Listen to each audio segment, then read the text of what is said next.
وسيئات أعمالنا من يهده الله فلا مضل له ومن يضلل فلا هادي له أشهد أن لا إله إلا الله وحده لا شريك له وأشهد أن محمدا عبده ورسوله لا نبي بعده أما بعد فإن أصدق الحديث كتاب الله وخير الهدي هدي محمد صلى الله عليه وسلم وشر الأمور محدثاتها وكل محدثة بدعة وكل بدعة ضلالة وكل ضلالة في النار.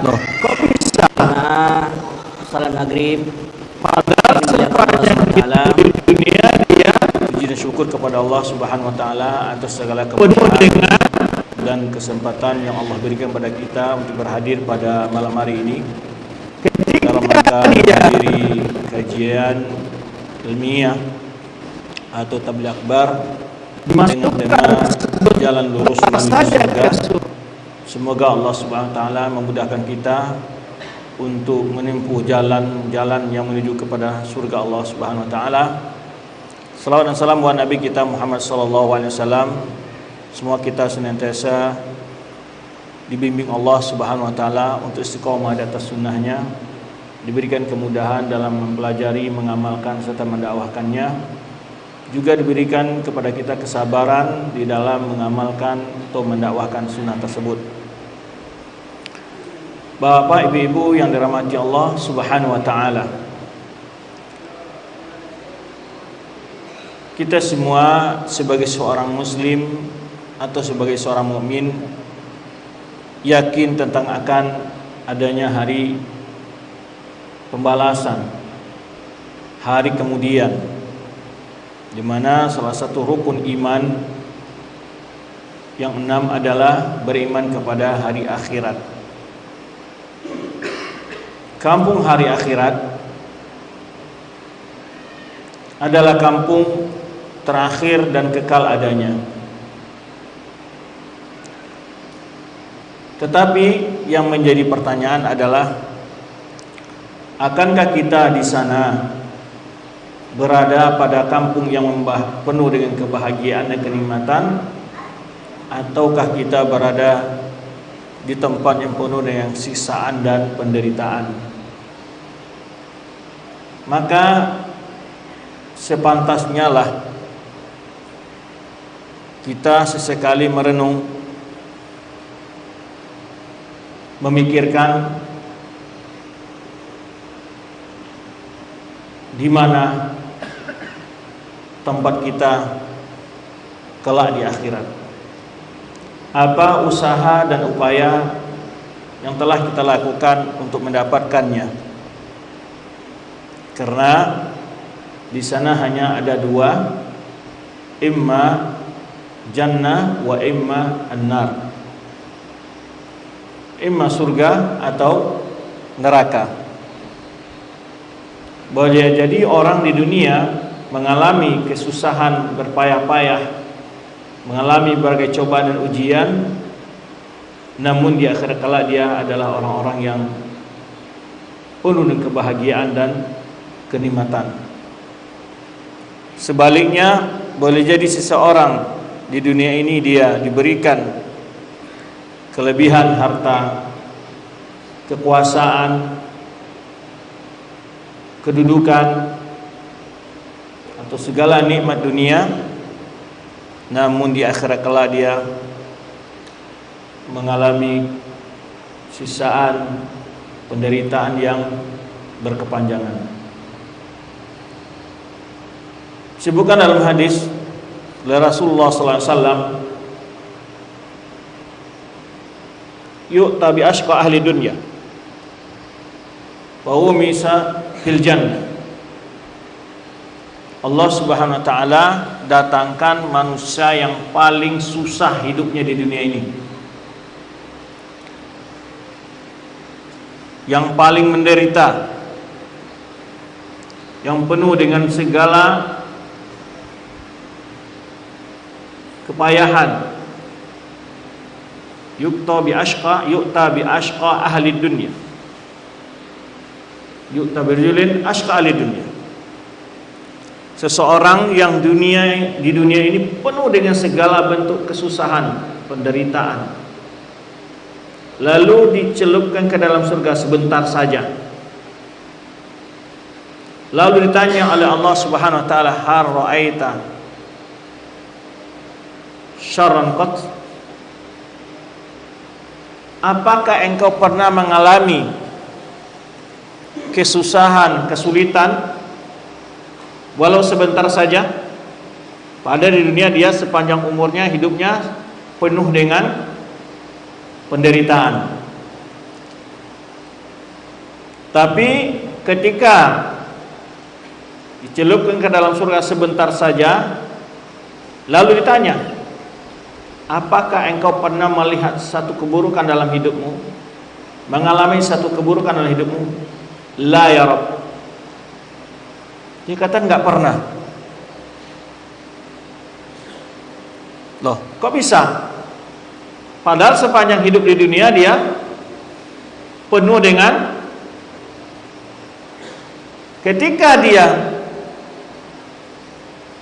dimasukkan sebentar saja ke surga, lalu setelah itu ditanya, apakah engkau pernah melihat hal yang buruk dalam hidupmu? Enggak pernah. Apa yang dapat kita ambil pelajaran di situ? Bahwa penderitaan dunia ini tidak ada artinya. Sebaliknya, demikian pula kenikmatan dunia ini tidak ada artinya bila dibanding dengan kenikmatan akhirat. Maka Allah sebutkan dalam surat Al-A'la, wal akhiratu khairu wa abqa. Kehidupan akhirat itu lebih baik dan lebih kekal. Bal tu'thiruna al-hayatad dunya, kata Allah, kalian lebih antusias, lebih pro, lebih cinta dan lebih gila kepada kehidupan dunia, kata Allah. Bal tu'thiruna al-hayatad dunya, sedangkan akhirat, wal akhiratu khairu wa abqa, sedangkan akhirat itu jauh lebih baik dan kekal kenikmatannya.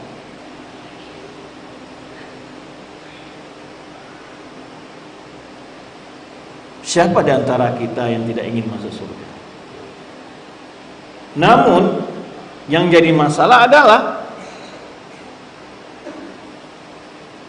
tingkah laku, perbuatan kita sehari-hari tidak menunjukkan bahwa kita adalah orang yang merindukan surga. Itu yang jadi masalah. Semua orang pasti inginkan surga, namun tidak setiap orang yang meraihnya, dan tidak setiap orang yang memang menempuh jalan menuju surga.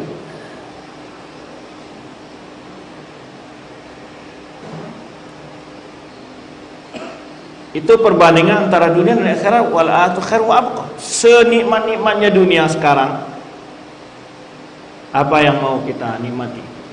Punya uang miliaran, punya tanah ribuan hektar, kebun sawit ribuan hektar, rumah gedung kayak istana. Rumah gedung kayak istana memang dalam tidur, saat tidur kita tidur di setiap ruangan. Malam ini kamar sana, malam besok kamar situ, begitu. Apakah orang yang punya istana, dia goleng-goleng di sepanjang rumah itu tidur kesenangan, kebahagiaan? Atau diisi cuma satu sudut dari rumah yang besar itu? Apakah dia pindah setiap malam tempat tidurnya? Baik. Orang yang punya ribuan hektar tanah sekarang, ketika dia meninggal, apakah kuburannya sampai 1 hektar?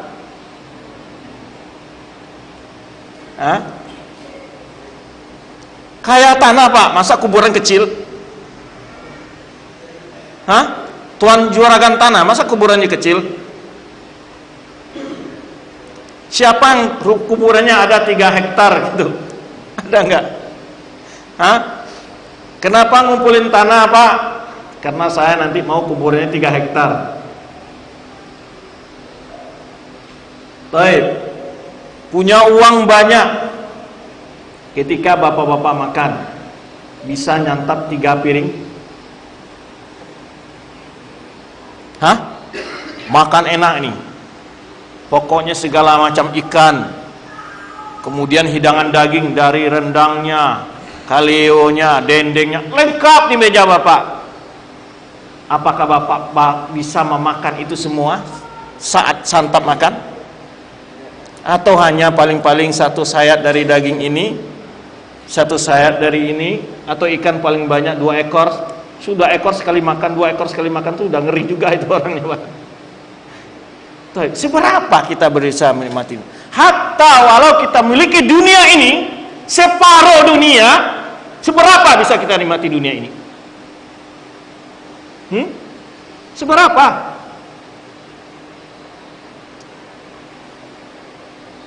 Cobalah pikirkan.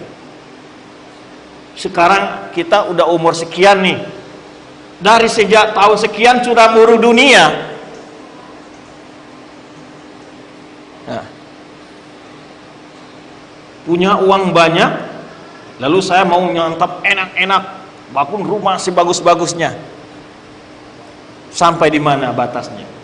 Mau kita kejar dunia ini? Yang biasanya Pak, ketika dunia sudah nyampe, apa yang terjadi? Justru kita sudah lelah untuk menikmatinya. Setidak-tidaknya gigi udah pada rontok, makan lagi nggak kuat lagi itu. Jangankan daging, kerupuk aja udah payang ngunyahnya. Padahal dari umur 20 tahun sampai umur 60 tahun itu berpacu mengejar dunia. Sampai sudah banyak dunia, makan aja udah segini udah lumayan, Pak.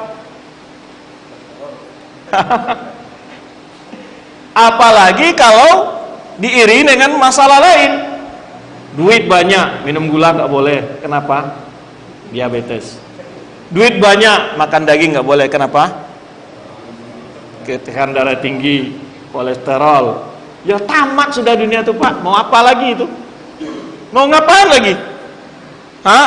Dan itu lebih parah, Pak, daripada orang nggak punya duit, nggak bisa minum gula. Enteng. Tapi ini jangan, gudang gula bisa dibeli, tapi nggak boleh minum gula. Gimana tuh? Musibah nggak besar tuh? Mana lebih parah? Artinya jangan terlalu antusias untuk dunia. Yang tadi kita bacakan dalam ayat salat maghrib kita apa? Wailul likulli humazatil lumazah alladzi jama'a malau wa 'addadah yahsabu anna malahu akhladah. Neraka wailah bagi orang sekali mengumpat, mengeluh. Alladzi jama'a malahu wa 'addadah, orang yang kerjanya ngumpulkan yang udah apa? Harta dan menghitung-hitungnya.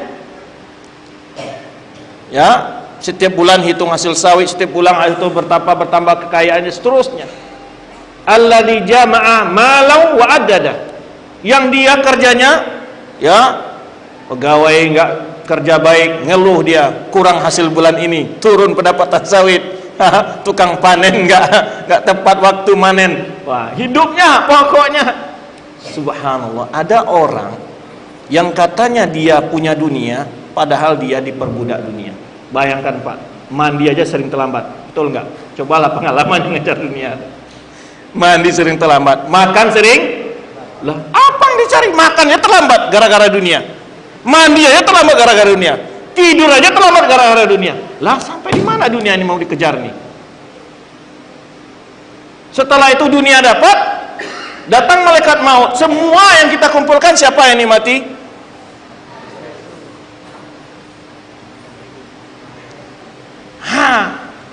Boleh nggak berwasiat ke anak? Nah, nanti kalau bapak mati karena bapak punya ribuan hektar sawit, tolong 1 hektar buat kuburan.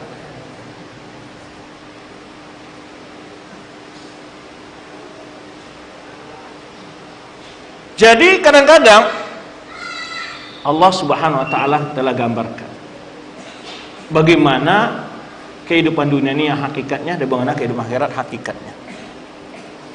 Maka dari itu yang perlu kita pikirkan adalah kehidupan yang lebih baik di akhirat sana, karena tidak ada lagi cerita mau kembali ke dunia di sana.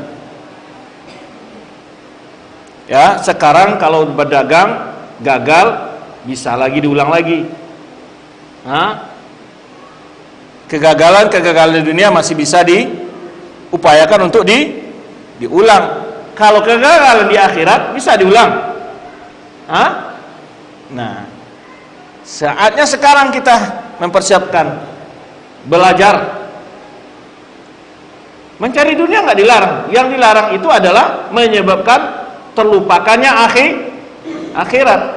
Makanya kata Rasulullah SAW, "Man kanatid dunya akbar hammihi, ja'alallahu faqra baina 'ainaihi wa syattata baina syamlihi, wa la ta'ti dunya illa bima qaddara lahu." Orang yang visi hidupnya hanya mengejar dunia,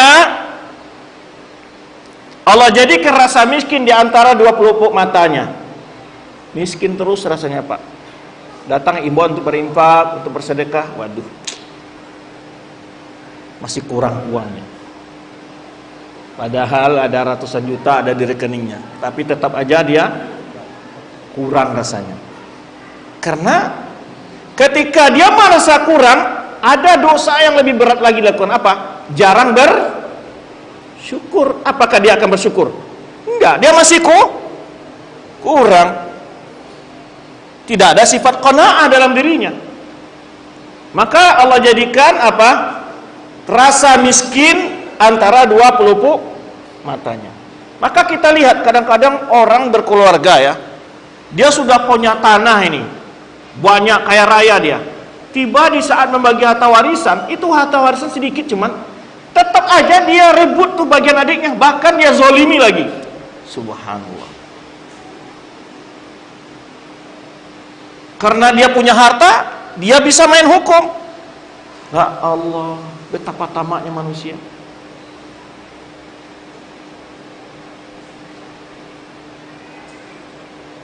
Ya, jadi perasaannya selalu miskin.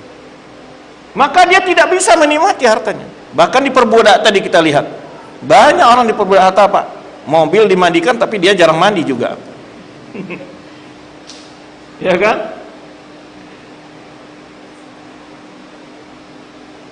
Kaca rumah dilap, dibersihin, tapi badannya nggak pernah ada orang gitu. Terlantar karena dunia nasib hidupnya. Ya, kalau di pedagang dia lagi banyak laris, kadang makan pun lupa. Udah sering lupa makan, apa yang datang? Penyakit. Lalu uang yang dicari habis untuk ke rumah. Itulah hasilnya itu. Jadi selama kita tidak menempuh jalan yang benar dalam mencari harta, akan sia-sia seluruh. Lalu apalagi resikonya, kata Rasulullah SAW, wasyattata baina syamlihi. Allah jadikan urusannya berantakan. Orang kalau karena mencari harta, Pak, didik istri nggak benar, nggak sempat, anak pun berantakan. Kadang istri pun lah selingkuh karena jarang diraba. Risiko itu. Dek sibuknya berbisnis ya kan, keluar kota ke sana, istri pun digarap tetangga lagi. Karena nggak ada pernah diperhatikan istrinya. Anaknya kena narkoba lah. Karena nggak ada yang mendidik mereka. Selalu sibuk. Ini musibah, rugi besar terus hidupnya. Hancur berantakan urusannya. Karyawan lah yang nipu, persoalan gedung inilah lagi diperkarakan, inilah. Pokoknya urusannya berantakan. Itu kalau orang visinya wala ta'tihi dunya illa bima qaddaralah. Tapi dunia yang dikaja itu tidak akan lebih dari apa yang telah ditakdirkan Allah. Kadang-kadang nyoy seperti talang air, tahu nggak? Memang dia punya banyak harta, tapi lewat aja. Kemana lewatnya? Ke rumah sakit lah, ya, untuk perkara inilah. Habis situ lewat terus. Jadi tiada yang nikmat, ya kan? Coba bayangkan, Pak, sebagian koruptor korupsi dia ratusan miliar, tidurnya di mana setelah itu? Bangun rumah besar-besar tuh dia tidur di mana? Nah, tapi sebaliknya, mangkanatil akhiratu akbar hammihi, orang jadikan akhirat harapan besarnya. Ingin senang hidup di akhirat, ingin tenang hidup di kuburan. Nah, Bagaimana kata Rasulullah SAW? Ya, kata Rasulullah SAW, ja'alallahu ghina fi qalbi. Allah jadikan rasa kaya dalam hatinya. Beda aja orang kayu hati aja orang kayu harta itu apa? Orang kayu hati, orang yang kaya hati ini banyak orang Jawa ya, nggak ngerti bahasa Minang nanti ya. Udah ngerti kan, udah lama kan?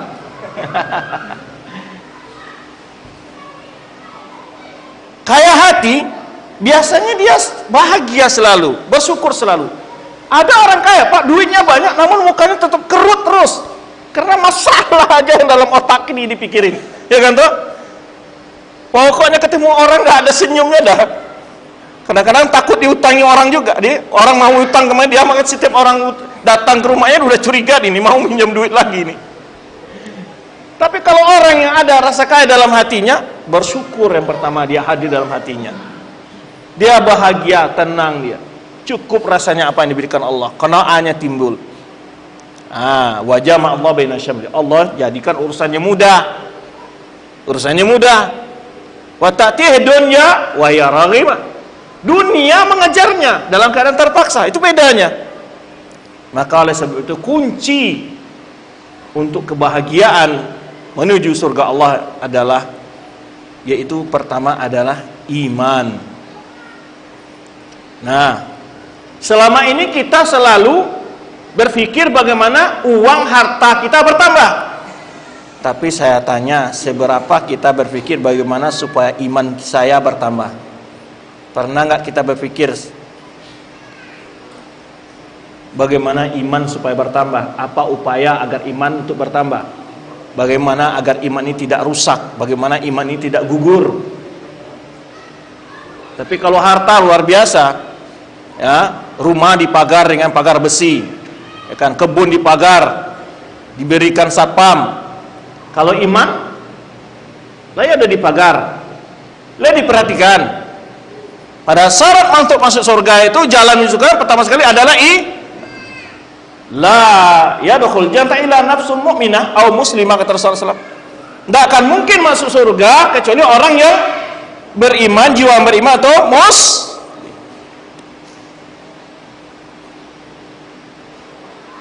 Pernah nggak kita bertanya, sekarang sudah berapa terkumpul iman saya? Tapi yang sering kita tanya adalah, sekarang sudah berapa hektar sawit saya? Sudah berapa tabungan saya? Ini yang sering kita periksa. Iman nggak pernah diperiksa. Dunia kita berani investasi besar-besaran, tetapi untuk akhirat seberapa investasi yang kita lakukan? Untuk dunia kita berani hujan-hujan, panas-panas, terlambat makan, terlambat minum, terlambat tidur. Untuk akhirat pernahkah seperti itu? Pernahkah terlambat tidur karena gara baca Al-Quran? Pernahkah kurang tidur karena qiyamul lail? Pernahkah terlambat makan karena sering puasa?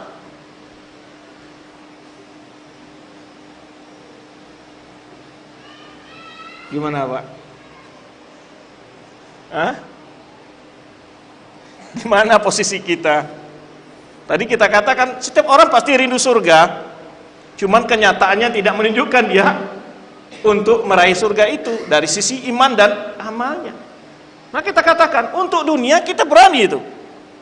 Bangun pagi, coba lihat, apalagi kalau pegawai atau maunya, wah, panen hujan-hujan hari, tetap panen sawit, kalau enggak.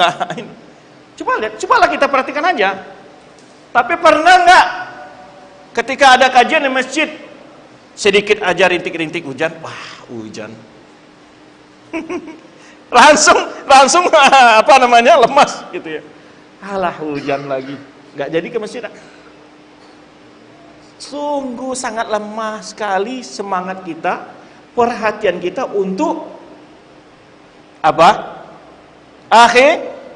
Akhirat itu tadi sudah kita katakan, dia lebih baik, lebih kekal. Apakah sesuatu yang mahal itu bisa dibeli dengan hal yang murah, Pak? Dunia saja begitu nilainya sangat hinanya, betapa besarnya pengorbanan diberikan manusia. Apalagi akhirat yang nikmatnya tidak akan pernah terputus. Khairu wa abqa, nggak pernah hilang nikmatnya. Bapak sekarang makan makanan yang paling nikmat sekalipun, sampai ke parik emaknya, Pak. Sampai di mana? Ada 5 menit bertahan nikmatnya? Hah? Baru tadi makan martabak enak gitu kan, 5 menit setelah makan, waduh masih lezat. Betul? Ada nggak? Hah? Subhan, sebentar nikmatnya. Akhirat di dalam surga, ketika orang menikmati satu nikmat surga saja, makanan, buah-buahan atau apa saja, mengalir ke seluruh saraf-saraf tubuhnya. Dan nikmat ini belum habis, datang lagi nikmat dan bertambah terus. Dan nikmat surga tidak membawa efek-efek apa-apa. Kalau nikmat dunia apa? Semakin banyak dinikmati, semakin banyak efeknya. Tadi kolesterol, tekanan darah tinggi, kencing manis, asam urat. Semakin banyak dinikmati dunia ini, semakin banyak efek buruknya.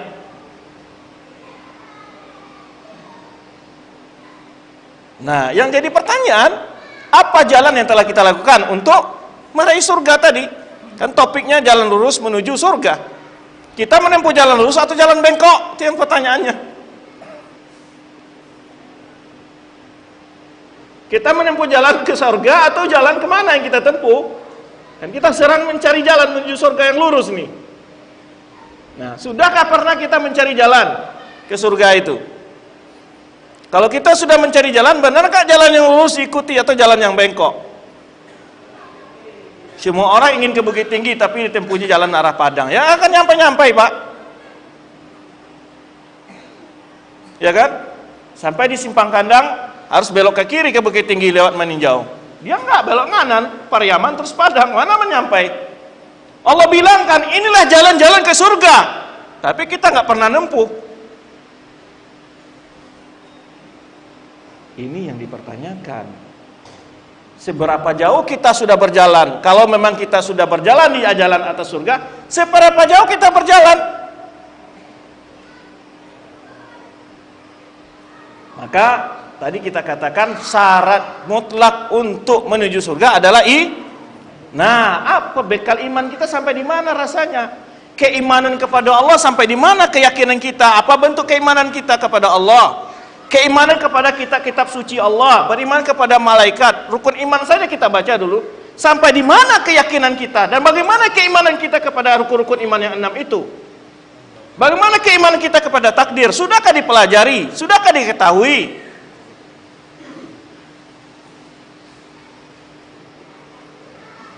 Aduh Ustaz, ini kajinya berat banget Ustaz. Artinya apa? Kalau bukan kita sadar sekarang, mau kapan mau menempuh jalan ke surga? Jalan ke surga sudah dijelaskan Allah dalam Al-Quran. Tinggal menempuh saja lagi. Cuma yang dipertanyakan, sudahkah kita berada di jalan itu? Nah, satu syarat mutlak apa? Iman. Iman ini juga berturun, bisa kurang, dan juga adanya hamanya. Hamanya apa? Dosa-dosa, maksiat, amalan-amalan tidak ada tuntunan. Nah, itu hama iman kita, harus tahu kita. Kalau kita tidak tahu hal-hal yang merusak iman, sama dengan bercocok tanam, nggak tahu hama yang merusak tanaman awak. Percuma aja pada saat tanam, tahu-tahu ada hama yang menghabisi.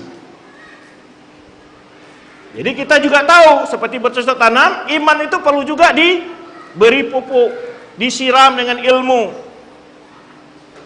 dirawat baik-baik biar dia berbuah iman itu. Juga dilindungi dari berbagai hama.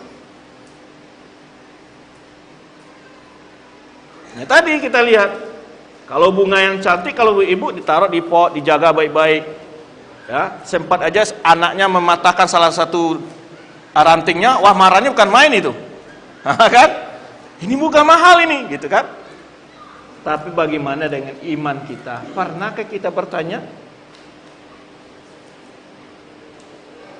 Sebagaimana kita menghitung angka rekening kita, angka kiloan dari sawit yang keluar, atau limau, atau padi. Pernah nggak kita bertanya tentang iman dalam diri kita? Maka dari itu, mari kita pupuk iman. Bagaimana cara memupuk iman itu? Nah itu, tanya lagi. Kalau ingin menuju surga, jalan lurusnya banyak. Sebutkanlah Rasulullah SAW, di antaranya adalah Man salaka tariqan yaltamisu fihi ilman sahhalallahu bi tariqan ilal jannah. Barang siapa yang menempuh jalan untuk mencari ilmu, itu salah satu jalan menuju surga. Karena iman itu tidak mungkin kuat, teguh, kokoh. Amal soleh tidak akan mungkin bisa dilakukan tanpa dibarengi dengan ilmu. Inilah yang memberi informasi kepada kita. Ini betul kamu lakukan, ini caranya melakukannya, ini jangan dilakukan. Ilmu yang beritahu kita. Ini syirik, ini tauhid, ini munafik, ini fasik, ini ilmu yang beritahu kita. Ini sifat-sifat orang ahli nar, ilmu yang beritahu kita. Maka salah satu jalan lurus menuju surga adalah menimbah ilmu, mencari Maka kata Rasulullah SAW, man salaka tariqan yaltamisu fihi ilman, barang siapa menempuh satu jalan untuk mencari ilmu, sahhalallahu bihi, Allah akan mudahkan untuknya jalan menuju surga. Nah, sekarang seberapa semangat kita untuk menghadiri kajian-kajian yang ada, sehingga iman kita dipupuk, disiram. Dihadiri kajian-kajian rutin, dengar satu ayat, satu hadis sekali seminggu, lumayan. Sehingga tumbuhlah keyakinan yang benar dalam diri kita kepada iman kepada Allah. Bukan berarti orang tidak beriman, tapi bagaimana keyakinan yang membentuk iman itu. Beriman kepada malaikat yang mencatat amal baik amal buruk kita, itu ada efeknya kalau bukti kita beriman. Kalau orang beriman berarti dia ragu untuk melakukan maksiat, bahkan takut karena ada malaikat mencatat. Sekarang ini aja CCTV aja yang mengontrol, ada takut orang melakukan kejahatan. Kalau ini malaikat yang selalu bersama kita, tapi karena tipisnya iman kita, kehadiran saat berbuat kemungkaran, tidak hadir itu pengawasan malaikat tadi. Tidak hadir bagaimana Allah melihat dan mendengar kita dimanapun kita berada. Tidak hadir itu. Nah, untuk lahirnya rasa iman seperti itu, yang menjadi pengawas kita di mana apa dan kapan saja, itu perlu dengan ilmu. Itu bisa tumbuh dengan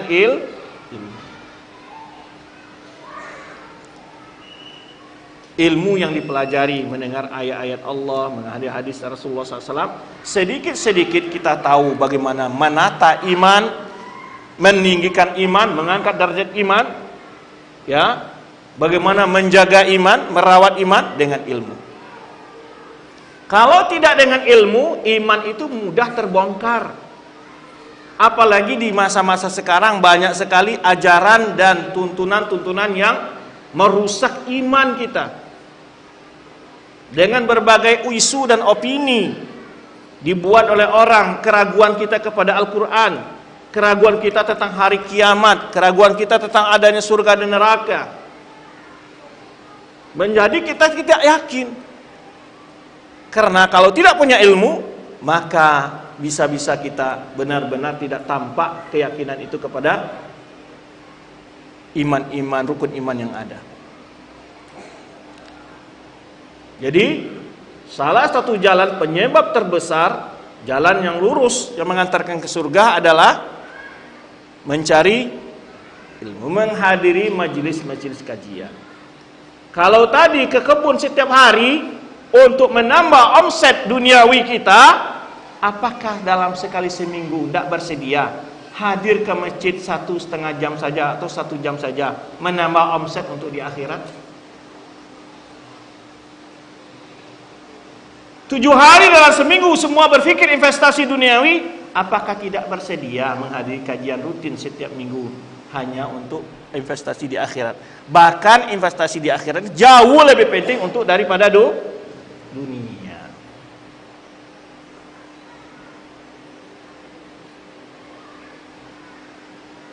Maka Allah Subhanahu wa taala menyebutkan orang yang tidak berfikir untuk investasi akhirat, kebahagiaan akhiratnya, fa amma man tagha wa athara al-hayata ad-dunya fa inna jahima hiyal ma'wa.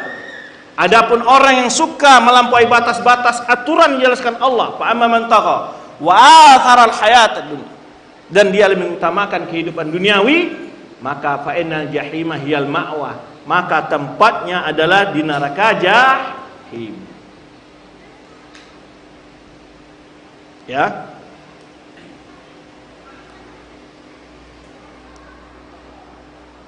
Maka dari itu yang perlu kita bangun adalah memupuk iman. Bagaimana memupuk iman? Di antaranya adalah didukung dengan ilmu. Karena itulah Allah kaitkan antara kedudukan iman dengan ilmu. Yarfa'illahu alladhina amanu minkum walladhina utul ilma darajat. Allah meninggikan kedudukan orang-orang beriman di antara kalian, dan orang yang punya ilmu ditinggikan kedudukan dengan kedudukan yang jauh lebih tinggi. Darajat. Kenapa mulianya orang berilmu? Karena orang berilmu dia mampu memperbaiki keyakinannya, menjaga keyakinannya, mampu beramal, tahu mana yang harus dilakukan, mana yang ditinggalkan. Kemudian dengan ilmu dia juga bisa memberikan nasihat, dorongan kepada keluarga, karib kerabat, dan orang lain. Makanya Rasulullah SAW tinggikan kedudukan orang berilmu. Fadlun alim alal abid kafadli ala adnakum. Keutamaan orang berilmu dibanding dengan orang ahli ibadah saja, ahli ibadah, sholat, puasa, baca Quran, tapi tidak dengan iring dengan ilmu. Kata Rasulullah, keutamaan orang berilmu adalah seperti kemuliaan aku dengan banding dengan orang paling rendah keimanan di antara kalian. Itu bandingnya orang berilmu, kedudukan mulianya. Atau kata Rasulullah SAW, kafadul qamari ala sairil kawakib. Atau keutamaannya orang berilmu itu seperti bulan purnama di antara bintang-bintang. Kalau bulan purnama terbit, adakah kita melihat bintang di langit? Yang ada hanyalah cahaya bulan purnama. Ini kemuliaan. Maka salah satu jalan yang mudah meraihnya, yang memudahkan kita masuk surga adalah jalan ilmu. Maka motivasilah diri kita, motivasilah keluarga kita, anak kita, karib kerabat kita, tetangga kita agar hadir ke majelis ilmu. Dalilnya tadi kata Rasulullah SAW, man salaka tariqan yaltamisu fihi ilman sahhalallahu bihi tariqan ilal jannah. Orang menempuh jalan untuk mencari ilmu, Allah akan mudahkan dia jalan menuju surga. Baik. Kemudian hal yang terpenting lagi untuk menuju surga adalah istiqomah dalam agama ini. Makanya tidak mungkin istiqomah kalau nggak punya ilmu. Sehingga Allah katakan wala tamutunna illa wa antum muslimun. Jangan kalian mati kecuali dalam keadaan artinya apa? Tetap beragama istiqomah diminta. Maka di dalam doa kita setiap rakaat salat apa yang kita baca? Ihdinas siratal mustaqim. Yang artinya Allah tetapkanlah aku di jalanmu yang lurus ini. Karena kata ulama, kenapa kita harus meminta hidayah lagi dan hidayah lagi dalam rakaat salat kita? Ibnu Katsir dan para ulama lain menjelaskan bahwa di mana kita ini setelah hidayah kepada Islam, boleh jadi orang dapat hidayah tapi belum tentu dia istiqomah di atas hidayah itu. Belum tentu dia istiqomah di atas hidayahnya. Maka yang terpenting setelah memiliki iman dan ilmu adalah istiqomah di atas iman tersebut. Istiqomah di atas iman dan ilmu. Sehingga Rasulullah SAW berdoa, diajarkan kepada umatnya dalam setiap sujud, ya muqallibal qulub tsabbit qalbi ala dinik. Wahai Allah, zat yang membolak-balikkan hati hambanya, tolong tetapkan aku dalam agamamu. Tetapkan hatiku di dalam agamamu. Tsabbit qalbi ala dinik. Tsabbit qalbi ala dinik. Tolong tetapkan hatiku di atas agama. Baik. Maka dari itu, setelah kita masuk ke dalam Islam, setelah kita beriman, kita berilmu dan beramal, yang paling penting adalah istiqomah. Bukan karomah. Karena ada orang pula ingin dapat karomah, tujuannya beribadah, sehingga yang dicari oleh dia karomah. pergilah ke gua-gua, pergi kemana-mana agar dapat wangsit, melakukan ibadah-ibadah yang tidak ada tuntunan agar dapat wangsit, pesan-pesan dengan cara ingin mendapat karomah. Bahwa tujuan beragama bukan meraih karomah, apalagi menjual belikan karomah. Apa bentuknya orang menjualkan belikan karomah? Dipromosikanlah oleh dia karomah dia kepada orang lain, atau dipromosikannya karomah guru-gurunya kepada orang lain. Maka yang terpenting lebih dari iman, ya, setelah iman itu dan beramal soleh dan berilmu adalah istiqomah di dalam agama yang mulia ini. Ini wasiat Ibrahim kepada anaknya. Wasabiha Ibrahim bani wa Yaqub, ya baniya innallaha astafa lakumud dina fala tamutunna illa wa antum muslimun. Ibrahim pun berwasiat kepada anak-anaknya agar jangan kalian mati kecuali dalam keadaan Islam. Maka oleh sebab itu husnul khotimah adalah suatu syarat mutlak untuk menuju surga juga. Agar kita istiqomah atas agama ini dan kita ditutup dengan kalimat la ilaha illallah ketika saat kita meninggalkan dunia ini. Dan tidak akan mungkin hadir keistiqomahan itu kalau tanpa dengan adanya usaha, adanya upaya. Harus ada usaha, ada upaya. Gimana supaya istiqomah itu? Pertama tadi kita sebutkan, hiasi diri dengan ilmu, berteman dengan orang-orang yang soleh. Itu diantaranya. Karena teman kadang-kadang mudah menarik kita kepada hal-hal yang salah dan tidak benar. Maka dari itu yang terpenting bagi kita adalah istiqomah ini. Maka kita selalu minta kepada Allah, ihdinas siratal mustaqim. Ya, di antara faedah disebutkan Al-Katsir adalah meminta keistiqomahan di dalam hidayah itu. Jangan hidayah yang telah kita peluk, yang telah kita ambil, yang telah kita dapat diberikan Allah hilang dari pelukan kita dan hilang dari hati kita. Maka Allah sebutkan dalam firman-Nya, innal ladzina qalu rabbuna Allah tsumma istaqamu fala khaufun 'alaihim wa lahum yahzanun ulaika ashabul jannati khalina fiha jazaa'an ma kanu ya'malun.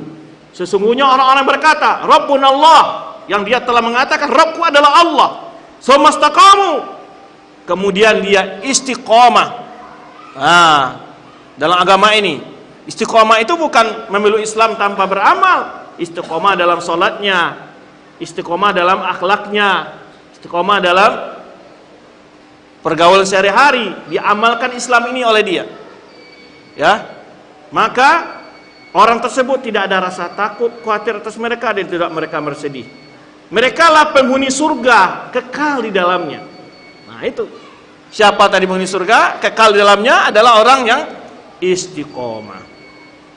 Kemudian juga dalam ayat lain, innal ladzina qalu rabbuna Allah tsumma istaqamu tatanazzalu alaihimul malaikatu alla takhafu wa la tahzanu wa abshiru bi jannatil lati kuntum tu'adun. Sungguhnya orang berkata, Rabb kami adalah Allah. Kemudian mereka istiqomah.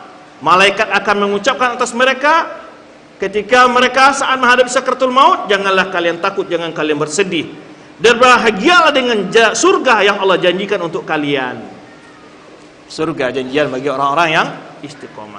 Saat dia akan menghadapi sakaratul maut, dia tersenyum karena mendapat kabar dari malaikat ini. Semoga Allah memberikan kepada kita ya istiqomah dalam agama dan mewafatkan kita dalam husnul khotimah. Demikian susunan acaranya gimana ini? Setelah azan salat dulu.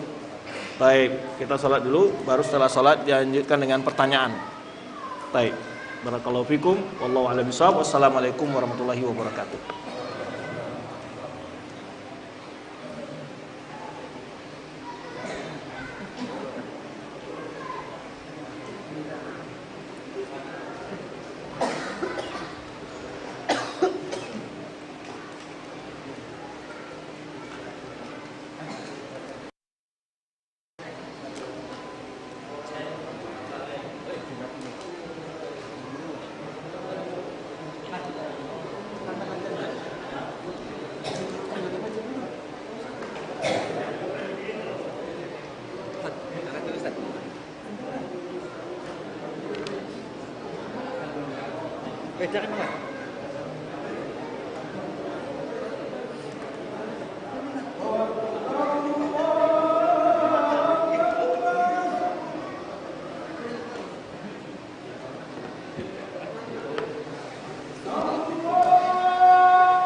Bismillah, alhamdulillah, wassalatu wassalamu ala rasulillah, hawla wala quwata illa billah. Para pemirsa dan para muslimin yang dimuliakan Allah subhanahu wa ta'ala, saat ini saya sedang berada di lokasi pembangunan Ma'had Al-Afaf di Pasaman Barat yang sedang berlangsung pembangunannya, dan juga pembangunan asrama, pembangunan lokal, dan juga rumah para pengajar. Alhamdulillah, pembangunan sudah mulai berjalan ya, sebagaimana yang antum saksikan sekarang. Pekerjaan masih dalam proses ya, masih dalam tahap pembangunan. Maka kami tetap berharap dukungan doa dari antum, semoga pembangunan Ma'had Al-Afaf ini dimudahkan, secepatnya bisa kita manfaatkan untuk pendidikan putra-putri kita dan mencetak generasi Islam yang akan sebagai penerus generasi ya, umat ini, dan juga bagi pembangunan bangsa dan negara kita ke depannya. Maka tidak lupa kami berharap kepada antum semua doanya dan juga dukungan donasi ataupun yang bisa diberikan untuk masukan-masukan untuk membangun kelancaran pembangunan ini. Dan kami juga mengucapkan terima kasih banyak, jazakumullah khairan, bagi para donatur yang telah menyisakan sebagian hartanya untuk mendukung pembangunan Ma'had Al-Afaf ini, di mana membutuhkan dana dukungan ya, walaupun dana utamanya datang dari seorang muhsinin atau donatur dari negara Kuwait, namun ada dana pendamping untuk kesempurnaan dari dana utama yang telah direncanakan di dalam sebuah program ini. Wabillahi taufiq wal hidayah. Wassalamualaikum warahmatullahi wabarakatuh. Kaum mukminin dan mukminat dimanapun antum berada, sebagaimana yang antum saksikan, kita sekarang sedang berada di lokasi pembangunan Ma'had Al-Afaf di Pasaman Barat. Harapan kita Ma'had ini insya Allah kedepannya akan meluluskan, mencetak generasi-generasi penerus bangsa yang agamis, yang islami, yang dapat membangun bangsa dan negara kedepannya insya Allah. Maka di sini kami pada intinya memohon bantuan dan dukungan doa ataupun dukungan berupa materi, sedikit dari harta yang telah Allah rezekikan kepada antum. Mari kita bantu untuk pembangunan Ma'had Al-Afaf.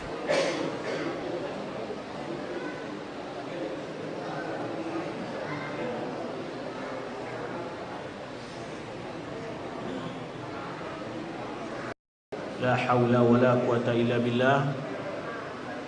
Bapak Ibu yang dimuliakan Allah SWT, dan syukur kepada Allah SWT di malam hari ini. Tadi kita sudah dimudahkan oleh Allah SWT untuk mengikuti pada sesi pertama kajian kita. InsyaAllah kita akan lanjutkan sesi kedua ini. Sedikit penjelasan lagi.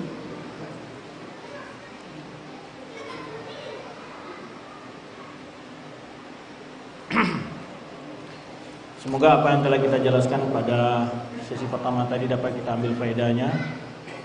Sedikit kita tambahkan bahwa salah satu jalan lurus menuju surga itu adalah istiqomah dalam agama ini.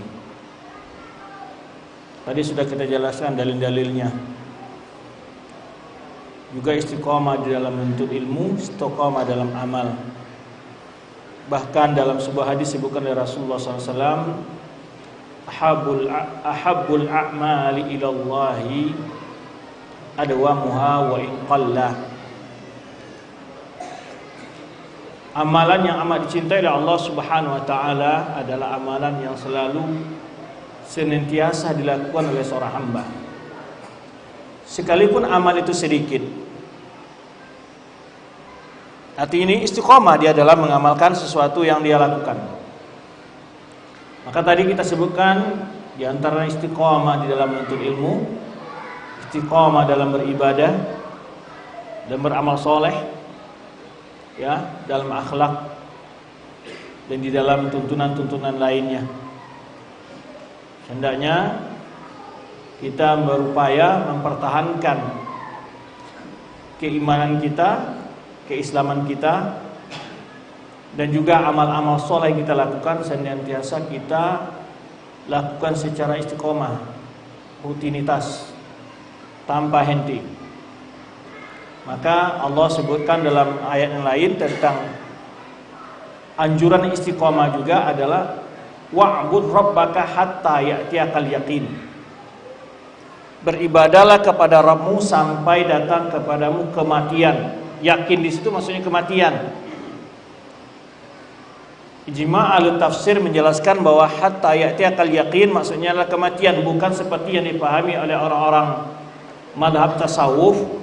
Hatta ya'tiyakal yakin, beribadahlah kepada Tuhanmu sampai engkau yakin. Kalau sudah yakin enggak perlu beribadah lagi.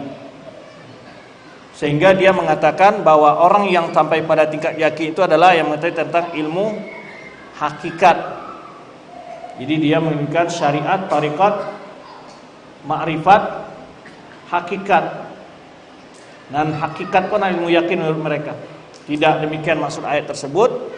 Maksud ayat tersebut semua ahli tafsir maksudkan adalah hatta ya'tiyakal yakin, karena kematian itu suatu hal yang pasti datang. Maka disebutlah sesuatu yang yakin. Hatta ya'tiyakal yakin. Kita beribadah sampai kepada Allah SWT sampai kematian datang menyebut. Maka tadi tidak sebutkan juga bahwa yang terutama istiqomah itu adalah tauhid. Sehingga Rasulullah SAW juga sebutkan dalam hadisnya, man kana akhir kalamihi la ilaha illallah dakhalal jannah. Orang yang kalimat terakhirnya ketika keluar dari dunia ini adalah mengucapkan kalimat la ilaha illallah, masuk surga. Itu jalan menuju surga. Tauhid. Dan tidak akan mungkin kita bisa mengucapkan kalimat la ilaha illallah kalau kita tidak mengamalkan dalam kehidupan kita sehari-hari. Ya. Nah, itu diantara perkara-perkara yang harus kita perhatikan. Ya, pertama selalu tadi yang pertama apa? Menambah ilmu apa? Ilmu tentang keimanan. Tentang keimanan kepada Allah dan keimanan kepada para malaikatnya, kitab-kitab sucinya. Keyakinan keimanan kepada para rasul, pada hari akhirat, takdir baik dan buruk. Juga menambah ilmu tentang syariat, hukum-hukum yang kena halal haram, tentang ibadah-ibadah. Bagaimana cara melaksanakan ibadah-ibadah sesuai dengan tuntunan Rasulullah SAW. Ya, dengan ilmu itulah kita menilai, membedakan antara yang hak dengan yang batil, antara yang salah dengan yang benar, antara syirik dengan tauhid, antara maksiat dengan ketaatan. Ya, semakin tinggi ilmu seseorang maka dia akan membawa ilmunya itu semakin khasyah kepada Allah. Innama yakhsyallaha min ibadil ulama. Sesungguhnya orang-orang yang benar takut kepada Allah itu adalah orang-orang yang berilmu. Ketika kita berilmu bagaimana kebesaran Allah Subhanahu wa taala, keagungan Allah Subhanahu wa taala, kesempurnaan sifat Allah Subhanahu wa taala. Ketika kita berilmu bagaimana perjalanan hidup manusia setelah mati, di alam kubur, di padang mahsyar, dihisab, ketika menerima catatan amal baik dan buruk, ketika ditimbangnya amal baik dan buruk kita di akhirat kelak, ketika melewati siratal mustaqim, ketika manusia bermuara di akhir kehidupan tempat yaitu di surga atau di ini kita pelajari. Nah, itulah dari pentingnya kenapa Rasulullah SAW menyebutkan dalam hadisnya bahwa menuntut ilmu itu adalah salah satu jalan memudahkan menuju surga. Man salaka tariqan yaltamisu fihi ilman sahhalallahu bi tariqan ilal jannah. Orang menempuh jalan untuk mencari ilmu, Allah akan mudahkan bagi jalan menuju surga. Yang kedua tadi apa? Istiqomah di dalam menuntut ilmu itu perlu. Ya, jangan 2 minggu 3 minggu rajin datang, kemudian 3 bulan berikutnya nggak datang-datang. Sama juga dengan baca Al-Quran. Sekali baca Al-Quran pokoknya dibaca 1 juz, setelah itu 3 bulan nggak baca-baca lagi. Coba diistiqomahkan, setiap malam setengah halaman saja. Ya, kalau bisa banyak lebih baik, ya. Kemudian tapi dirutinkan. Nah, usahakan pokoknya setiap hari bisa 1 juz itu bagus. Sehingga setiap bulan dia mengkhatam Al-Quran. Tapi secara rutin. Ya, hari ini 5 ayat, besok 5 ayat, 5 ayat. Mungkin sebelum tidur bersama anaknya, sama istrinya, atau setelah selesai salat subuh, sebelum berangkat ke sawah, ke ladang, kerjaan. 5 ayat, 2 ayat, tapi rutin terus. Nah, ini yang penting. Maka tadi kata Rasulullah SAW, istiqomah dalam amal sangat penting. Disebutkan dalam hadis tadi, ahabbul a'mali ilallah, amal yang paling dicintai Allah SWT adalah amal yang dilakukan secara terus menerus. Ya. Baik. Kemudian salah satu yang sangat mahal sekarang ini, di antara jalan yang memudahkan ke surga adalah as-sidqu, jujur. Ini yang sudah mahal sekarang nih, kejujuran. Bahkan ada pula yang membuat sebuah anekdot, jujur hancur. Ini di mana? Ini betul-betul ya benar-benar keji kalimat ini. Bahwa jujur adalah mujur. Orang yang jujur tidak akan pernah merugi sedikit pun, baik dunia atau akhirat. Ya. Bagaimana Ka'ab bin Malik yang dia ketika saat perang Tabuk tidak ikut perang Tabuk, kemudian dia setelah pulang Rasulullah SAW dari perang Tabuk ditanya oleh Rasulullah alasannya, namun dia menjawab dengan sangat jujur. Dia katakan, tidak ada yang menghambatku untuk tidak pergi perang, hanya karena malas saja Rasulullah. Kalau seandainya kata Ka'ab bin Malik, saya mau berdusta, Rasulullah banyak beri uzur kepada orang lain. Karena saat itu ada beberapa orang ya, yang tidak ikut perang, orang-orang lain, orang munafikin, bisa buat alasan Rasulullah, biarkan aja. Dia terima alasan Rasulullah. Tapi Ka'ab bin Malik ketika dia jujur, mendapat sebuah ujian, cobaan, yaitu dikucilkan oleh Rasulullah SAW. Sampai kata disebutkan dalam Al-Quran, bumi yang luas itu masa sempit bagi dia. Kemudian datang lagi fitnah menguji kejujurannya. Datang utusan dari Raja Ghassan di daerah Syam sana, membawa, dicarilah Ka'ab bin Malik di pasar oleh dia. Ya, membawa surat, isinya apa? Sungguh kami telah mendengar apa yang dilakukan oleh Muhammad kepadamu, maka datanglah ke negeri kami. Diajak untuk murtad, dibawa ke negaranya. Tamu sana dalam keadaan diasingkan orang. Tapi kata Muhammad, ini musibah lebih besar lagi. Fasyajatu bihanar, itu surat dibakar oleh Ka'ab bin Malik. Tapi apa? Ketika suatu kebesaran yang didapat, ya, keuntungan yang besar dapat Ka'ab bin Malik adalah taubatnya Ka'ab bin Malik dinyatakan dalam Al-Quran. Laqad taballahu 'alal ladina, ya, laqad taballahu 'alal ladina takhallafu, ya. Sungguhnya Allah telah menerima taubat dari orang-orang 3 orang, ala salah satu ladzina, ya, ada 3 orang yang tidak ikut dengan teman-temannya saat itu. Semuanya diterima taubatnya oleh Allah SWT karena mereka jujur. Mendapat solusi terbaik dalam hidupnya ketika dia jujur. Maka dari itu Allah Subhanahu wa taala menyebutkan dalam firman-Nya, ya ayyuhalladzina amanu taqullaha wa kunu ma'as shadiqin. Wahai orang-orang beriman, bertakwalah kepada Allah dan adalah kalian bersama orang-orang yang jujur. Kunu ma'as shadiqin. Allah sebutkan bahwa balasan orang-orang jujur itu adalah surga. Qala Allah hadza yaumu yanfa'u shadiqin sidqum lahum jannatun tajri min tahtihal anhar khalina fiha abada radhiyallahu anhu wa radu an dzalikal fawzul azim.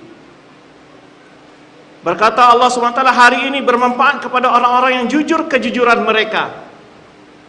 Nah, pada hari kiamat bermanfaatlah kejujuran itu kepada mereka. Lahum jannatun tajri min tahtihal anhar. Bagi mereka surga yang mengalir di dalamnya sungai-sungai. Pada hari kelak di akhirat, kejujuran itu akan manfaat kepada orang yang jujur. Kata Allah, bagi mereka adalah surga yang mengalir di dalamnya sungai-sungai. Ya. Yang mengalir dalam sungai-sungai, mereka kekal di dalamnya, khalina fiha radhiyallahu anhu wa radu an. Mereka kekal dalam selama-lamanya. Allah reda kepada mereka, mereka juga reda kepada Allah. Dzalikal fawzul azim. Itulah keberuntungan yang tidak ada hinggaannya, ada merupakan keberuntungan yang sangat besar diperoleh oleh orang-orang yang jujur. Makanya Rasulullah juga sebut dalam hadis, alaikum bisidq fa inna sidqa yahdi ilal bir Wa innal birra yahdi ilal jannah. Hendaklah kalian selalu jujur, karena kejujuran itu membawa kepada kebaikan, dan kebaikan membawa kepada surga. Wa iyyakum al-kadzib, hati-hati kalian jauhi perbuatan bohong. Ya, fa innal kadziba yahdi ilal fujur, karena bohong itu akan membawa kepada perbuatan-perbuatan yang keji.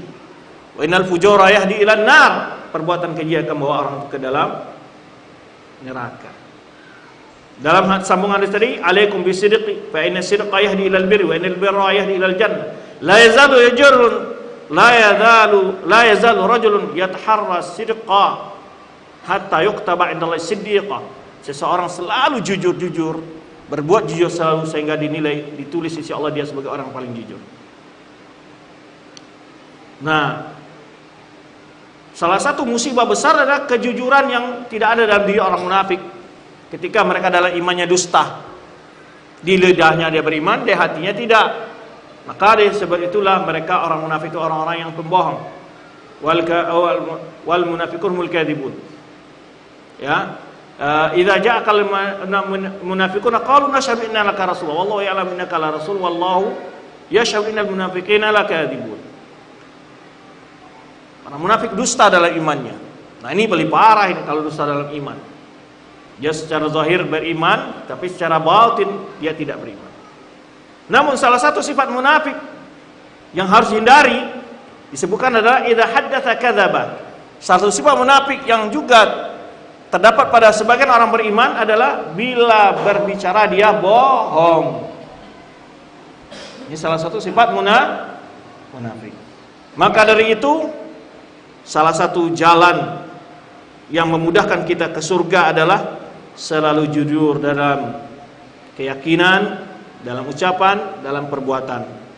Ya, maka selalulah berbuat jujur dalam hidup ini. Ya. Apalagi dalam urusan-urusan masalah harta benda, banyak sekali orang-orang yang susah mempertahankan kejujuran. Ya. Semoga Allah Subhanahu wa taala menjadikan kita orang-orang yang jujur.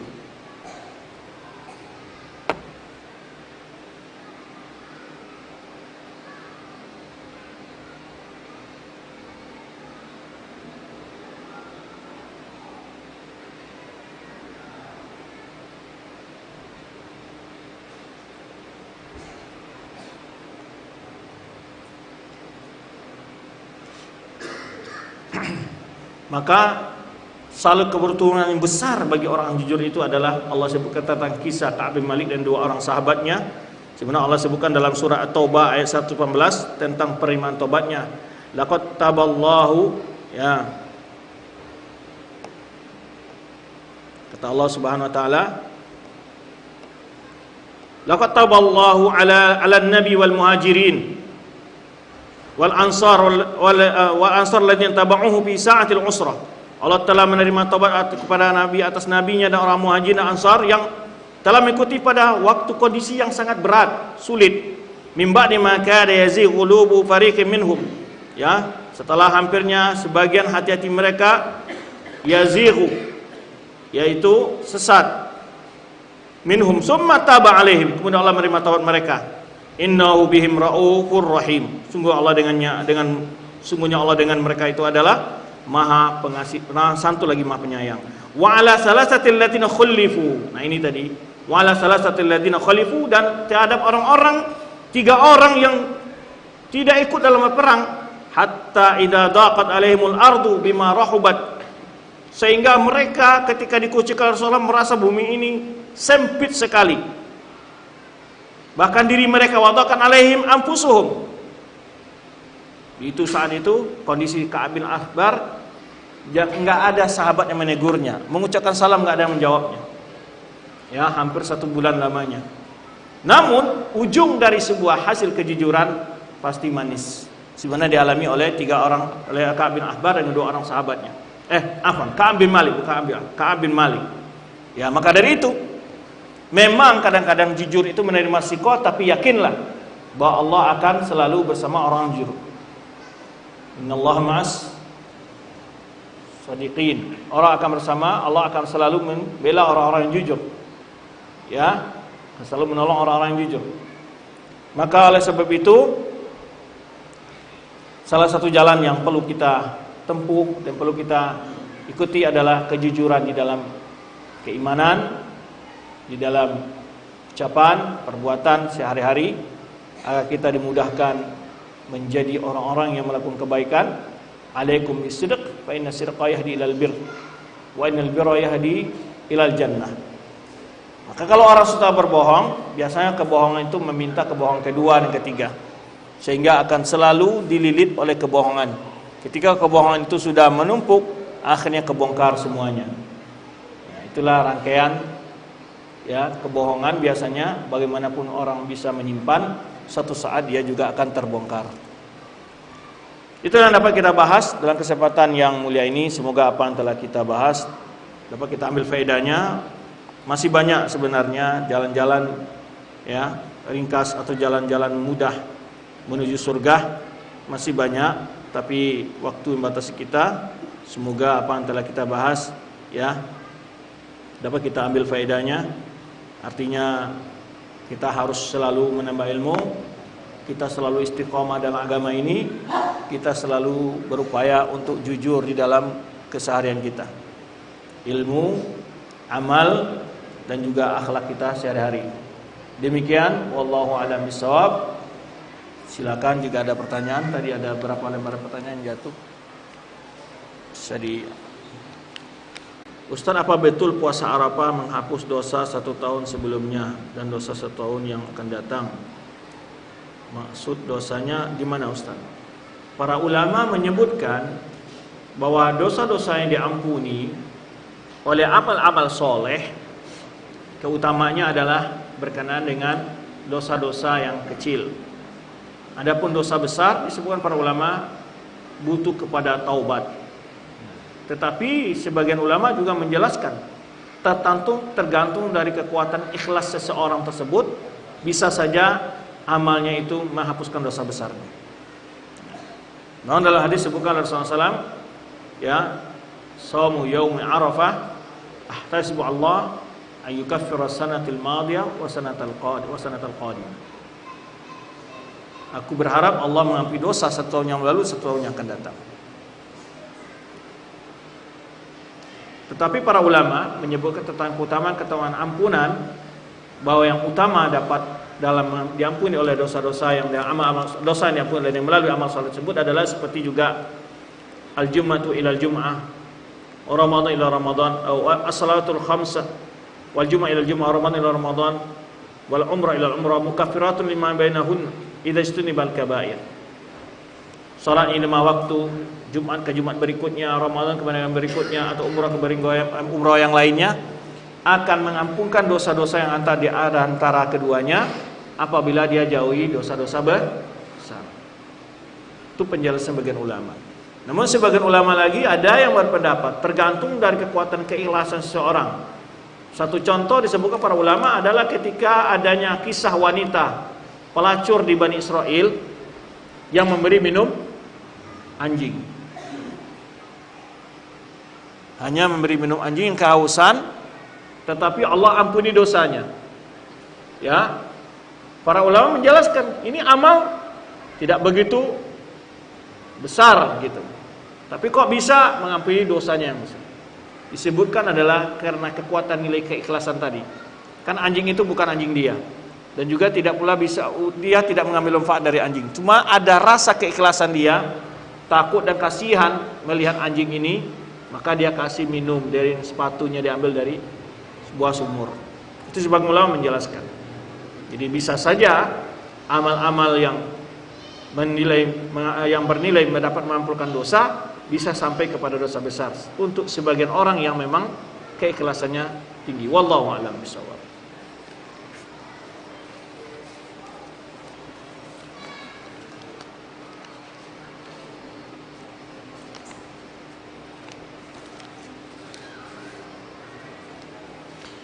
Bagaimana cara taubat yang benar agar dosa besar maksiat diampuni oleh Allah SWT? Imam Nawawi dalam syarah beliau terhadap Sahih Muslim dan juga dalam Riyadhus Shalihin, beliau menjelaskan taubat dari dosa itu ada dosa yang berkenaan dengan Allah saja, ada yang berkenaan dengan manusia, hak manusia. Dengan Allah adalah al-ikhlaq anizam, meninggalkan dosa itu yang pertama. Yang kedua, al-azam ala ya'uda ilaih, berjanji benar, ya, benar-benar berencana kuat dalam dirinya tidak akan mengulangi. Yang ketiga, an-nadam ala mafat, menyesali. Itu tiga. Kalau dosa yang merupakan dengan hak Allah, pertama berhentikan melakukan dosa itu, yang kedua menyesali dosa itu, kemudian berjanji tidak akan mengulangi lagi. Betul-betul berencana dengan sepenuh hati tidak akan mengulangi dosa itu lagi. Itu tobat dengan dosa kepada Allah. Tapi bila berhubungan dengan hak manusia, apakah itu kita pernah mengambil barang orang, mengambil hak orang lain, ataupun menjatuhkan kehormatan orang lain, para ulama menjelaskan seperti Imam Nawawi, itu mengembalikan hak itu, mengembalikan hak yang kita ambil. Kalau seandainya orang yang sudah tidak kita ketahui di mana alamatnya, tempatnya, maka disedekahkan atas nama orang tersebut. Ini bukan sedekah kita, tapi sedekah dia. Gitu. Kalau berbentuk gunjing atau menjelek-jelekan, sebagian ulama menyebutkan kita harus mengkonfirmasi kepada orang-orang yang kita bergunjing dengan orang itu, bahwa si fulana itu tidak demikian, si fulan itu tidak benar sebagaimana yang saya sebutkan dahulu. Saya bertobat dari menyebutkan hal itu tentang dia. Dipuji dia di tempat-tempat di mana kita menjatuhkan kehormatannya, atau kita langsung minta maaf kepada dia sendiri, ya, maaf saya pernah mengunjingkan Anda di suatu tempat. Tapi nggak jarang orang mampu ya.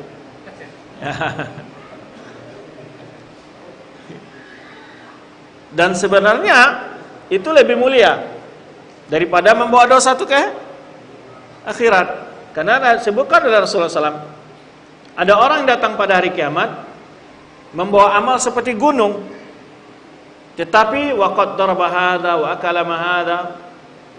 Jadi dia menyakiti orang dengan lisannya, dengan tangannya, sehingga diambillah amal solehnya. Wa akhadha min hasanatihi, dia ambil amal solehnya diberikan kepada orang-orang yang disakiti oleh dia. Fa idza faniyat hasanatuhu wa akhadha min sayiatihim, ketika amal baiknya sudah habis, bangkrut ini, kata Rasul, atadru manil muflis, kata Rasul tanya kepada sahabat, tahukah kalian siapakah orang bangkrut? Kata Rasulullah SAW, kata sahabat jawab, al muflisu supina man la dinar wala dirham wala dirham wala mata. Kata sahabat, orang yang bangkrut itu tidak punya uang, tidak punya harta benda. Nah, kata Rasulullah, al-muflisu fi ummati min ummati, orang yang bangkrut di kalangan umatku adalah man yati bi hasanat yaumal qiyamah ka amsalil jibal. Itu orang datang pada hari kiamat bawa amal soleh seperti gunung. Tapi dia waqad daraba hadza wa akhadha ma hadza, ya, tapi dia menyakiti orang ini, memukul orang ini. Lalu diambillah amal solehnya diberikan kepada orang-orang yang dizaliminya. Tak kalah habis amal solehnya, diambil dosa-dosa orang yang disakitinya, dizaliminya. Lalu diberikan kepada dia. Faturihat binar, kata Rasulullah SAW. Lalu setelah itu dia dicemplungkan ke neraka. Dan sudah satu adab yang baik dan yang harus seseorang ketika ada orang minta maaf kepada kita, mestinya kita adalah cepat memaafkan, bukan malah kamu ini, bukan malah balik kita menyalahkan dia. Bukan balik kita menyalahkan dia ketika dia sudah meminta maaf. Nah, ini budaya ini yang jarang ada di kita. Ketika ada orang menyatakan dia salah, kita bukannya malah memaafkan, tapi malah memaki dan mengata-ngatai dia. Ini sikap yang terkeji juga ini. Maka harusnya kita ketika ada orang minta maaf, kita beri maaf. Karena setiap orang yang pemaaf, Allah juga akan mudah memaafkan dia.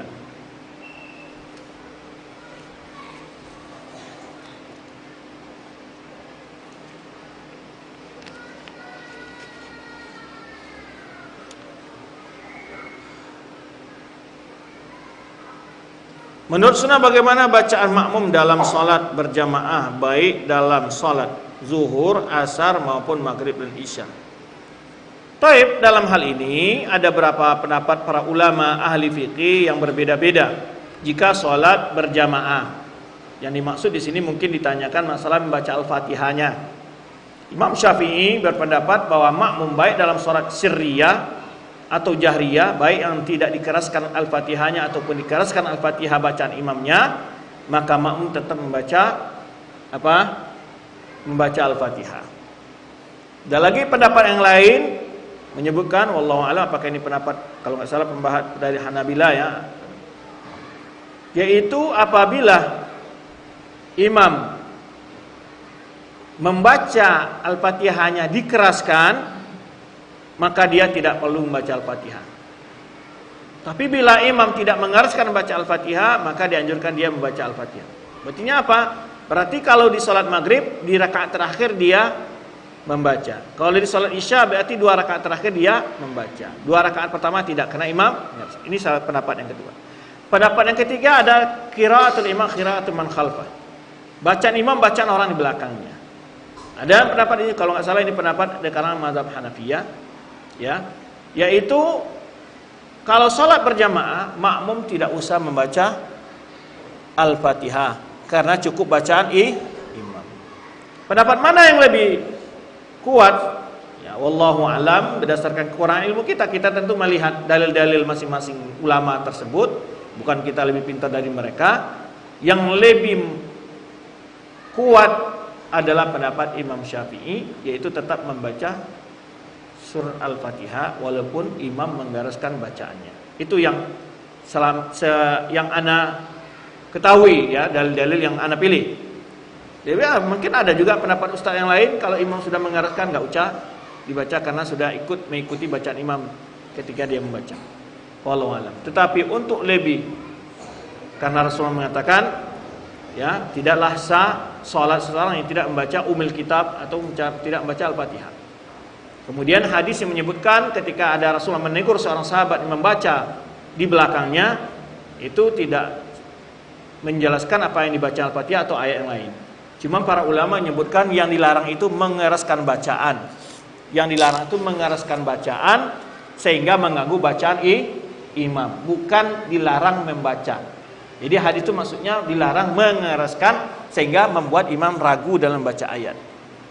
Wallahu alam. Yang penting saya sudah jelaskan pendapat itu ketiga-tiga pendapat ulama.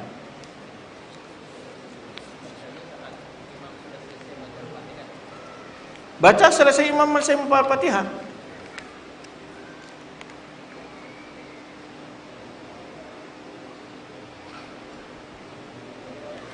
Apakah bisa dengan kesolehan orang tua bisa memberikan syafaat untuk anak-anaknya mereka? Bisa saja, bila anaknya juga berhak untuk menerima syafaat. Tapi kalau anaknya tidak berhak menerima syafaat, karena syafaat itu adalah yang pertama, izin Allah kepada orang yang hendak memberi syafaat, keredaan Allah yang diberikan kepada orang untuk menerima syafaat.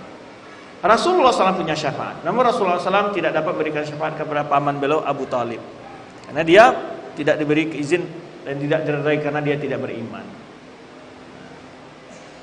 Adapun sesama orang mukmin atau dalam antara keluarga, bisa saja ya Allah Subhanahu wa taala mengumpulkan mereka dalam surga Allah atas syafaat anggota keluarganya.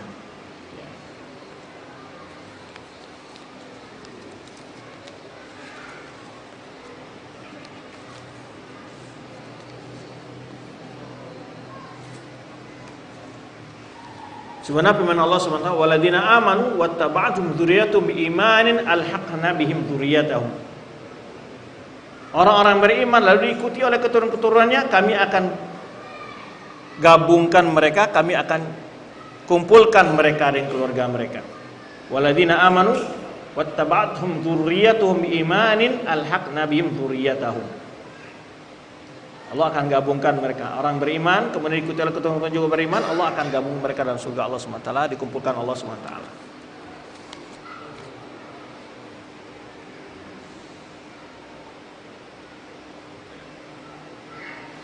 Saya seorang ASN, berdosakah saya jika saya izin untuk hadir ke pengajian? Jika ada izin tidak masalah. Kan kita minta izin. Yang tidak boleh itu kalau tidak minta izin. Ya kan? Kalau izin berarti kan tidak masalah. Ya kan? Cuman dihindari jangan sampai melalaikan pekerjaan, ya. Disesuaikan jadwal dan waktunya. Saya tahu bahwa wanita tidak boleh memakai parfum. Bolehkah jika memakai sedikit saja untuk menghilangkan bau badan karena saya bekerja menghadapi siswa? Taib, menghilangkan bau badan tidak mesti memakai parfum. Banyak embodi dan seterusnya. Yang jelas dilarang. Ya. Kalau pakai ada parfum itu yang lemah, Pak, yang tidak, makanya yang tidak kuatlah baunya, ataupun hal-hal yang dapat menghilangkan bau badan tapi tidak merupakan parfum yang dapat mengganggu atau mendapat laknat dari Rasulullah SAW.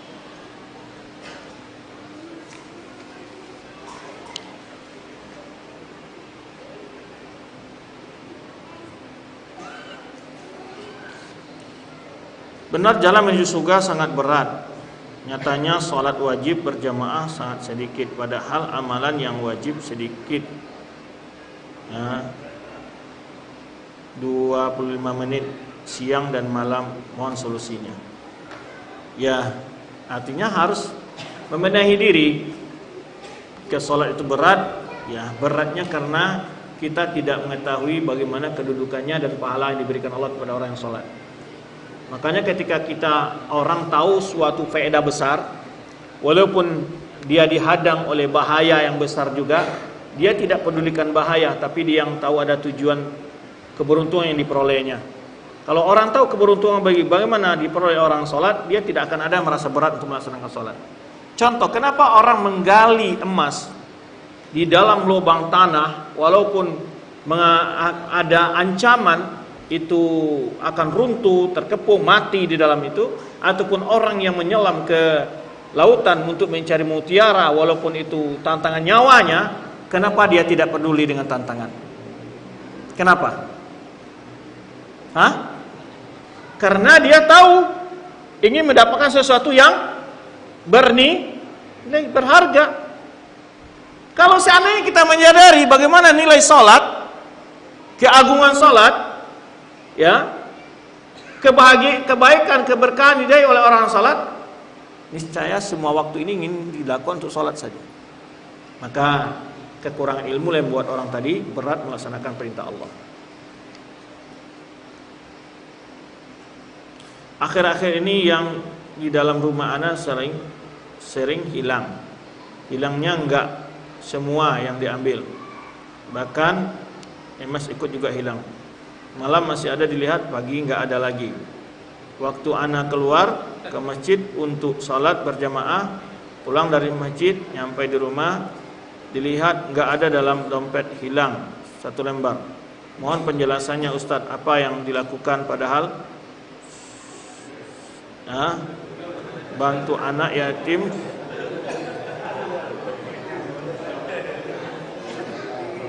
Taib.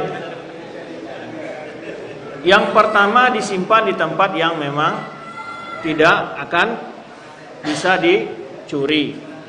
Yang kedua, memang pernah sahabat setiap malam dia punya korma, itu kisah Ubay. Seorang sahabat Ubay bin Ka'ab, dia punya korma dalam baskom. Kemudian setiap pagi kormanya itu hilang, berkurang selalu. Maka satu malam Ubay mengintai siapa yang mencuri kurmanya setiap malam. Muncullah seorang makhluk sebesar anak berumur belasan tahun. Lalu Ubay mengatakan, "Assalamualaikum." Dijawab oleh dia, "Waalaikumsalam." Jinni atau insiyun atau jinniyun? Jinniyun. Kata Ubay, "Kamu ini manusia atau jin?" Dijawab oleh dia, "Saya jin." Lalu nawilni yadak. Lalu kata Ubay, "Coba lihat tanganmu." Lalu bersalaman dengan Ubay. Kata Ubay, "Tangannya seperti tangan anjing dan bulunya seperti bulu anjing." Ubay mengatakan, "Hakadha khalqul jin." Ya, apakah begini bentuknya jin? Ya kan seumur-umur mungkin Ubay juga pertama juga ya. Salam sama Ubay. Terus kata jin ini, di sana masih ada jin yang lain lebih parah bentuknya dari aku, gitu itu kita kira-kira. Terus ditanya oleh Ubay, apa yang membuatmu datang ke sini? Kata dia, saya mendengar kamu orang suka bersedekah. Pandai pula dia buat alasan. Kamu kan orang suka bersedekah. Pintar dia muji kan? Nah. Lalu kata Ubay, apa yang dapat menyelamatkan kami dari gangguan kalian ini? Maka jin itu menyebutkan, yaitu ayat yang ada dalam surah Al-Baqarah, itu ayat kursi.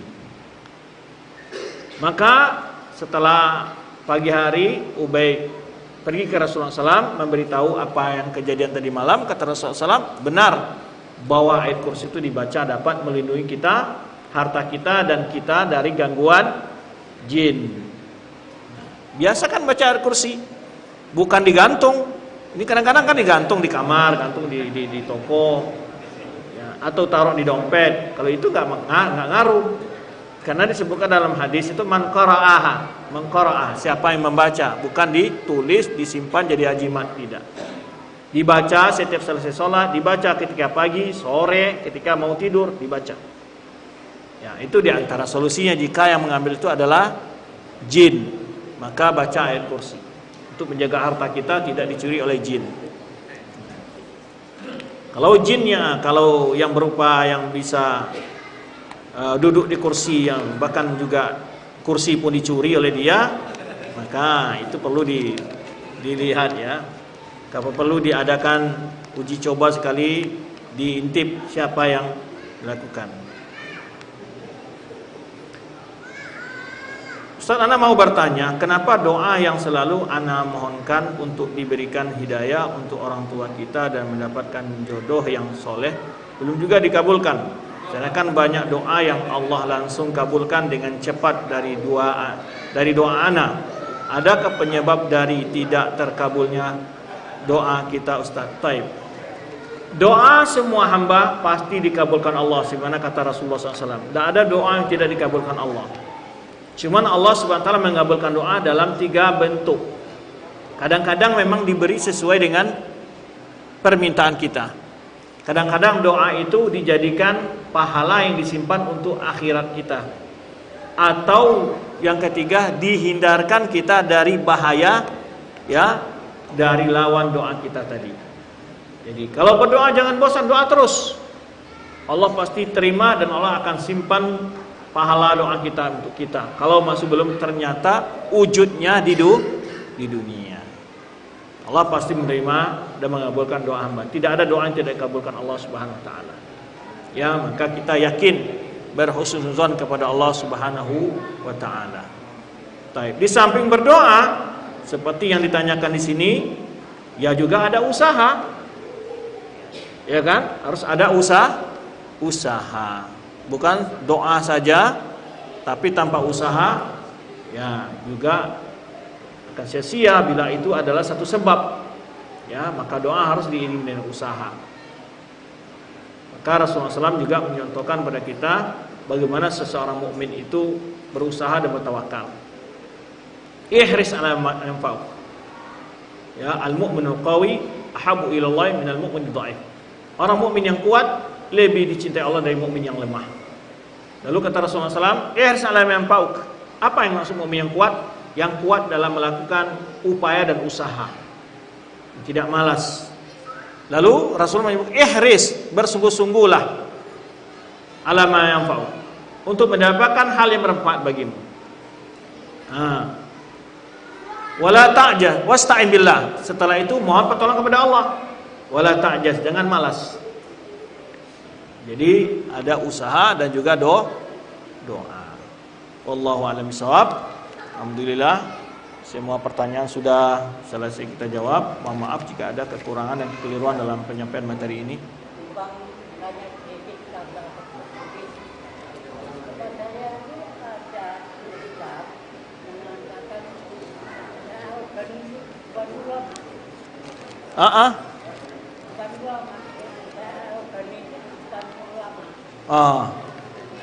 Jadi ada ustadz bilang Syekh Albani itu bukan ulama, kata dia. Baik, memang dia yang memberitahu ini ulama tidak ulama, siapanya dia? ya yang mengatakan Albani ulama itu bukan ustaz-ustaz Indonesia saja. Ya, seluruh orang ulama-ulama di dunia mengakui keulamaan Albani kecuali orang-orang yang membenci sunnah Rasulullah SAW. Ahlul bid'ah, ya, dia tidak mengatakan Albani sebagai ulama karena Albani banyak mengungkap kebatilan mereka. Maka dia katakan tidak ulama. Kenapa? Karena membongkar berbagai bentuk penyimpangan yang mereka lakukan. Apalagi dari kelompok-kelompok sufi seperti yang viral dulu, ada salah seorang yang berasal dari daerah Sumatera Barat ya mengatakan jelek-jelekan Albani. Hari-hari ini ceramahnya penuh dengan hadis-hadis maudhu dan palsu. Nah, itu suatu hukuman dari Allah SWT. Ya, sampai dia mengatakan bahwa Adam itu bukanlah yang baru viral, Adam bukanlah makhluk yang pertama katanya, bukan manusia pertama. Ya, dan ini kebodohan semakin dipertontonkan oleh dia. Semakin hari semakin terlihat kebodohannya dalam agama ini. Mengatakan di akhir zaman boleh menikahi 50 orang wanita katanya. Itu. Semakin hari semakin dipertontonkan kebodohannya. Bahkan juga sudah mulai pola-pola dukun dilakukan oleh dia. Ya, meliur-liur air minum orang lain ya itu. Nah, ini akibat ulama bila dihina, ulama bila dicela, itu akibatnya adalah efeknya kontan diberi Allah SWT. Terbongkar kesesatan dan kebodohannya secara terang-terang di hadapan manusia. Tidak sedikit ya yang telah sesama kelompok dia sendiri sudah mulai ya, karena dia punya ajaran masalah ruh dan macam-macam. Dia katakan ini bahaya. Maka oleh sebab itu waspada. Hari-hari ini banyak sekali orang-orang yang pelintir ya karena viralnya, modalnya karena viral ya. Karena dia diustadkan oleh sebagian kelompok. Nah, kita tidak tahu apakah dia memang ya seorang ustadz yang benar atau dia adalah ustadz gadungan. Nah, perlu kita hati-hati. Jadi banyak orang yang tidak suka dengan Albani, tidak ada yang mereka itu ahlu sunnah. Semuanya adalah mayoritas mereka orang-orang yang memang punya rasa dengki dan hasad kepada Syekh Albani karena Syekh Albani banyak mengkritik paham-paham mereka. Itu menyebabkan mereka benci kepada Syekh Albani itu. Sampai hari ini para tokoh-tokoh ahli hadis tidak ada yang tidak menerima bagaimana karya Syekh Albani. Ya, jangankan kitab-kitab beliau yang satu jilid dihitung, yang silsilah sahihah dan silsilah dhaifah saja sudah ya sekian jilid. Ada 30 jilid. Ya. Umur beliau dihabiskan dalam meneliti hadis-hadis Nabi sallallahu alaihi wasallam. Keilmuannya diakui oleh para ulama-ulama ahli hadis. Ya. Kecuali ulama-ulama dari kelompok-kelompok yang memang berpaham takfiriyin atau berpaham sufi. Itu biasanya yang membenci beliau. Ya. Itu di antara kelompok-kelompok yang membenci beliau. Dan tidak mengapa. Ya, masalah ulama dikatakan tidak ulama, itu urusan dia yang berhadapan dengan Allah Subhanahu wa taala. Ya, dia akan mempertanggungjawabkan segala perkataan yang dia katakan di hadapan Allah Subhanahu wa taala.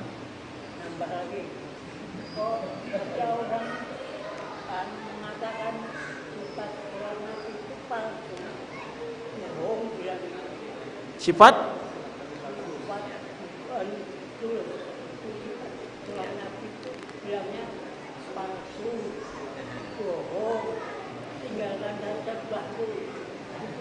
apa itu?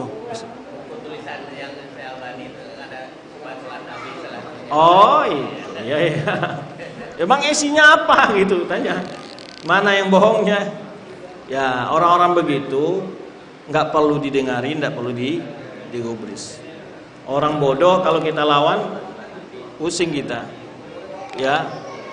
Sama dengan orang beli emas, dia tidak ngerti mana emas yang palsu dan mana yang asli. Lalu dia bilang emas palsu asli, emas asli dibilang palsu, karena dia bodoh, nggak tahu. Ya, maka kita orang-orang seperti itu cukup kita tanggapi dengan dinginnya, nggak perlu dilayani, karena dia berbicara di atas kebodohan. Kalau kita lawan, kita juga termasuk jadi orang-orang bodoh seperti dia. Demikian, wallahu a'lam bishawab. Terima kasih atas kehadirannya. Mohon jika ada kekurangan dan kesalahan dalam menyampaikan materi pada kesempatan ini. Subhanakallahumma bihamdika asyhadu an la ilaha illa anta astaghfiruka